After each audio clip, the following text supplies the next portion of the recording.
All right, hello. Welcome to another episode of Spin Doctors. And today, Bruce, we're actually gonna have to work on that name. We might have to change it. Um, yeah. But anyway, um, today we are going to be reacting to some political ads.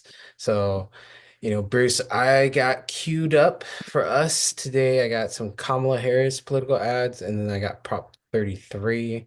I've been seeing a lot of Prop 33 videos. So, I here in California, I know you're not in California anymore, but Prop 33 is to repeal Costa-Hawkins and the rent control one. So, I In other pulled that words, up. it would allow rent control that's now Yeah. prohibited in many cases under Costa-Hawkins. Yes, yes, yes. Okay.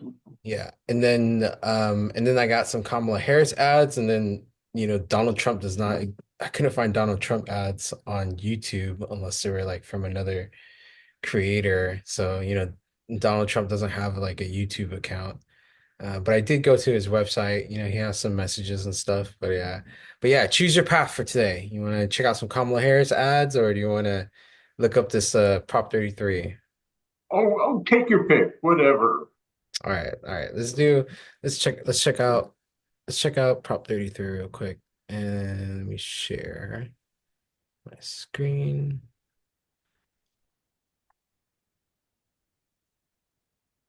All right. So I pulled up yes on 33 and then no on 33. And then let's watch both of them and then we'll react. Okay. Or we'll watch both of them and then we'll watch like a informational video. So let's see here. Yeah, I started this one. Let's watch this one. Where will I live? Where will I live? Where will I live? Support rent control now. Where will I live? Oh, all right. Let's check out this other one they got right here. Proponents of expanding rent control in California. I think that's like a news. Let's see. Do they have another ad? Our California dream is turning into a homeless nightmare for too many. And millions more are asking, where will I live? Rent control is an American tradition for over 100 years. Support rent control to restore the California dream. All right. And then now we got. A technical issue because I was hearing the sound, I was not getting any visuals. Oh, really? Yeah. Oh, my bad. I shared the wrong screen. Give me a second. We're gonna have to edit that out. All right, let's try this again. Okay, here is the yes on 33 ad. Our California dream is turning into a homeless nightmare for too many. And millions more are asking, where will I live? Rent control is an American tradition for over 100 years. Support rent control to restore the California dream. Here's the other one from earlier. Where will I live? Where will I live? Where will I live? Support rent control now. Now here is the no on 33. Prop 33 mean for California? What would Prop 33 mean for California? It would make the housing crisis even worse while putting government in control. It could create over 500 local rent boards, all with the power to regulate single family homes, add fees to housing, and even dictate what you can charge to rent out your own home. A nonpartisan analysis says Prop 33 would cost local governments millions, leading to even higher taxes. Vote no on Prop 33. All right. All right, let's just pause there. Yeah, all right. So what are your reactions, Bruce? So Interesting approach from the Yes folks. They really don't try to explain anything. They keep it just very simple. Rent control good, vote yes. Homelessness bad. Um, I I wonder how that will do. I assume they've tested these things. Um, but given the decades of debates California has had about control, housing policy, et cetera, um, I'm, I'm, I'll be very interested to see if that actually moves people or if it leaves people wanting more. You know, the no ad was interesting. It took a much more explanatory approach. It says, here's the thing, here's all the ways it's going to hurt you. And interestingly, their audience clearly is not renters. Their audience is homeowners, and it's really explicit about that. Um, so they're clearly zeroing in on a target demographic. Uh, I'm less sure what the yes strategy is. What were your thoughts? This is I've never seen this. I have not being 2,000 miles away. I have not followed the campaign. So these are very raw first impressions. Yeah, well, I think it's still good to get your impression on it too. And right now the political ads just started rolling in, so I'm seeing both of them. And you know, we talked about earlier about how you have to identify your audience, but you also have to identify the situation. And in a political ad that you get on YouTube and stuff like that, you only have like 5 seconds to maybe 30 seconds to get a point across. And you need a point compelling enough to motivate a decision when voters are at the polls. So, I do like this. Yeah, I'm on the same page with you. I'll be curious to see what the outcome of this is, to see if the yes on 33 strategy of just basically putting people up there, making that emotional connection and really appealing to what what's hurting a lot of people right now, which is cost of living, high rents and stuff like that. And so, hopefully being able to get that to move. Um, and then the no on 33 definitely took an explanatory approach. And it was also, I could sense through all those words like really the framing of fear and just in the threat and like, hey, 33 is a threat, vote no on it. And so I think it was able to communicate both of that. Well, now, what should people vote for? I think folks should do a little bit more research and read through the fine print. I think that's always good to do. Um, but Yeah, I we, think a good general rule is yeah, decide your votes based on TV ads, especially for the propositions, because there's frequently a hidden agenda behind something that they present one way. absolutely. One thing I think that's really interesting as I think about it on the yes ads is the decision to focus on homelessness. Hmm. And obviously, homelessness is a huge problem. It's a problem here in Hawaii too. Um, but I don't think most people think of themselves as potentially homeless until it's actually about to hit them. Yeah, Uh, I think a lot more people uh, feel burdened by the cost of their housing, whether it's rent or a mortgage. And I am a little surprised they didn't focus more on that. yeah. I mean, they could have. We only saw two ads. Yeah, yeah, True, maybe there's more in their arsenal that we haven't seen. But I think if I was designing a rent control campaign, that's certainly an angle that I would think about is that presenting the family that's struggling to be able to afford a place on what they're making, or who a family with kids who really needs 2 or 3 bedrooms and can only afford one. yep, yep, yep. I think they did that in one of their videos where they had people just say, "Where am I gonna live?" The rent is too high, and they had like the price of rent uh, Yeah. on there. Yeah. So they definitely made that human appeal and connection. So for the yes on 33 versus the no on 30. No, the no on 30, I don't think I saw any. At least I didn't get left with the impression like there was people there, like there was people to connect with versus the yes on 33 where they just had a talking head and just really, have that connection towards you, towards the audience. Yeah, and that probably does make some sense as a choice because the if your target audience is homeowners, they don't necessarily need to see another homeowner, but the people who might oppose you, the renters, the prospective renters, probably don't want to hear an owner saying, government shouldn't tell me what to do.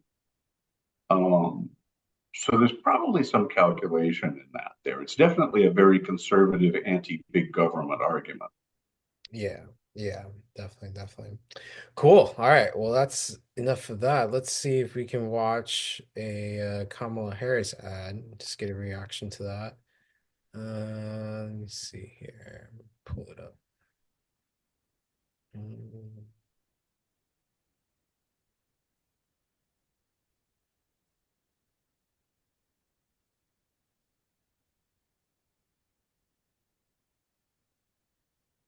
Yeah, let's try this one. Mm.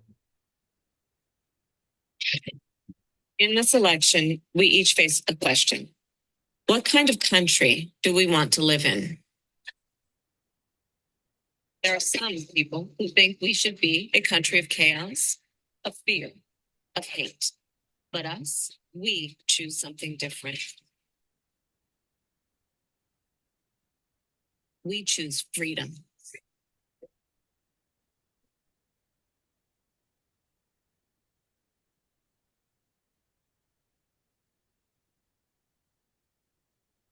The freedom not just to get by, but get ahead. The freedom to be safe from gun violence. The freedom to make decisions about your own body.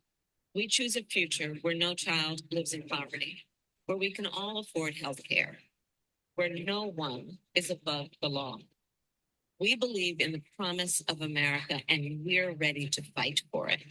Because when we fight, we win. So join us. Go to KamalaHarris.com and let's get to work. Keep on running because the winner don't quit on themselves.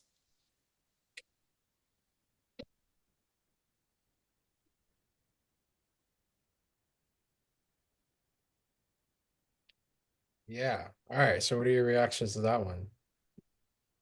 So interesting. I presume that's an ad more intended for online and social media since it's a little long for a TV spot. Yeah. Um, it's interesting that she has, I think, very cleverly co-opted what is usually a Republican argument, claiming to be the party of freedom. And I think snatching that back is potentially a very clever move. Um, Interesting that they didn't use a lot of music in that ad. It was just her voice and the images. It was a little starker than you often see in political ads, and I'm not sure what I think of it, but it's an interesting choice. Yeah. Yeah. Interesting. I feel like I was watching a music video and I was just marveling at like how our political ads have changed into like really just trying to sweep people up into emotions. It's very like a cinematography, uh, like cinematography. I think that's the word. Yeah, so which was very interesting and it seemed like she was really trying to articulate like to join the masses. Like she really had the masses behind her. So I feel like that's what the goal of that campaign was like how it also seemed like one to rally the base as well. To rally the base, rally the volunteers. I think this is a campaign ad that's targeted more for that audience. So like if you're working in the campaign at all, that's like a very motivating video to kind of watch and get swept up in the moment and get swept up in the movement. And yeah, and Beyonce is a great artist to have as a soundtrack for your political ad. Uh, Rather have Beyonce than Kid Rock. yeah, yeah, yeah. Happened to Scott Baio. He used to be a big Trump supporter. I guess he's fallen off the D list as celebrities go. Uh, Um, what's interesting is Kamala Harris. I don't know if you've been paying attention, but speaking of ads to stir up the base, she's been running ads on MSNBC, mhm. uh, which is clearly not an audience that mostly needs persuading to vote for her. And they are, shorter, punchier 30-second ads that are very much about either rousing you behind her positive vision or making you scared of another Trump term. Yep, yep. That definitely seems to be the primary message is like they're both trying to It would be interesting to see what specifically she is running by way of commercials in places like Pennsylvania. yeah, yeah. Yeah, I will have to get like a TV subscription in a maybe. It's like when I watch football, so if the occasional game that I can spare some time for, like I notice the political ads back to back. So they'll go Trump and then they'll go Kamala. And it's like they just go right back to back and they're both negative ads on each other. So it's like it's just very interesting. Yeah, and there is a point, of course, where that starts to turn people off, and I don't know if we've reached that yet. But I think that's a Donald Trump strategy to turn people off because the less people from the moderates and stuff to vote in, like the uglier it gets, the more radicalized bases will show up. But it could backfire too, like yeah, like when he lost to Joe Biden. But anyway, those are political conversations. I think for our purposes is communications stuff. And yeah, Bruce, anything else you want to leave before we get out of here? Well, I think one thing that's probably worth mentioning about the Trump ad strategy, and we didn't see an example here, but he has apparently poured many millions of dollars, tens of millions of dollars into ads, basically demonizing transgender people and Yes, making absolutely. people afraid of them. And I think that's an interesting strategy. I sure hope it fails because it's ugly and hurtful. Um, Yeah. but basically, the card he's playing all year has been fear. You know, fear of trans people, fear of immigrants. They're going to come and eat your dog, whatever. Yep. Um, and I certainly find it disturbing that half of the country seems to be ready to vote for that. Yeah. Yeah. Yeah, absolutely. Absolutely. Yeah, I did see that ad and that was just pure hate speech in my opinion. Like yeah, and just picking on minorities. And that's sad to see that that's still happening in this day and age. That's um what politicians are still running on. Or I mean, Donald Trump's not even a politician, but that's what you're getting in America in 2024. Yeah. So Unfortunately, and I wish I could say we had none of it here in my little island paradise, but no, it's here too. They're outnumbered, but they're here. yeah, yeah. Well, Bruce, maybe we can find out at another time and talk about it. But yeah, you stay sunny out there and enjoy the waves, and then I'll see you next week. Sounds like a plan. See you then.